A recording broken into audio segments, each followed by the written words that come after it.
గజ్వేల్ మండలం సింగాటం గ్రామంలో ముద్రా సంఘం ఆధ్వర్యంలో ఘనంగా నిర్వహించిన శ్రీ పెద్దమ్మ తల్లి ప్రతిష్ట మహోత్సవ కార్యక్రమానికి ఎమ్మెల్సీ వంటేరు యాదవరెడ్డి, గజ్వేల్ నియోజకవర్గ BRS party incharge Vanteru Pratap Reddy ముఖ్య అతిథులుగా హాజరయ్యారు.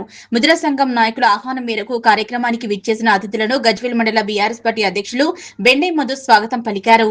అనంతరం నాయకులు పెద్దమ్మ తల్లి ఆలయంలో ప్రత్యేక పూజలు నిర్వహించి అమ్మవారి ఆశీస్సులు పొందారు. ఈ సందర్భంగా మాట్లాడిన నాయకులు పెద్దమ్మ తల్లి కటాక్షంతో రైతులు పాడి పంటలు సమృద్ధిగా పండాలని, సకాలంలో వర్షాలు కురిసి ప్రజల జీవితాల్లో సుఖ సంతోషాలు సౌభాగ్యాలు వెల్లివిరియాలని ఆకాంక్షించారు. తెలంగాణ అభివృద్ధి, గ్రామీణ ప్రగతి, ప్రజా సంక్షేమమే బీఆర్ఎస్ పార్టీ ధ్యేయమన్నారు. అనంతరం కార్యక్రమానికి హాజరైన ఎమ్మెల్సీ వంటేరు యాదవరెడ్డి, గజ్వేల్ నియోజకవర్గ BRS party incharge Vanteru Pratap రెడ్డిని ముద్రా సంఘం ఆధ్వర్యంలో ఘనంగా సన్మానించారు.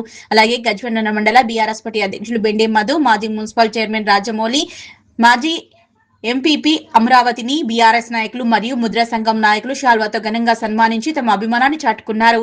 ఈ కార్యక్రమంలో మాజీ మున్సిపల్ చైర్మన్ రాజమౌళి, మాజీ ఎంపీపీ అమరావతి, ఉప sarpanch Narsimhulu, T E Sanjeevareddy, T Ramachandrareddy, Y Srinivas Reddy, T Krishnareddy, G Dayakar Reddy, Jaipal Reddy, G Swamy, Sagar Goud, M Naresh, Karunakar, Naresh Goud, Prahlad Goud, Mallesh తదితరులు పాల్గొన్నారు. అలాగే ముద్రా సంఘం కుల పెద్దలు అందోల్ మల్లేశం, కుంటా పోచయ్య, కుంటా రాజు, అందోల్ శ్రీనివాస్, అందోల్ స్వామి, ఇప్పారాజు, అందోల్ మహేష్, కుంటా నరేష్ తదితరులు, గ్రామ పెద్దలు, యువకులు, మహిళలు మరియు భక్తులు పాల్గొని కార్యక్రమాన్ని విజయవంతం చేశారు.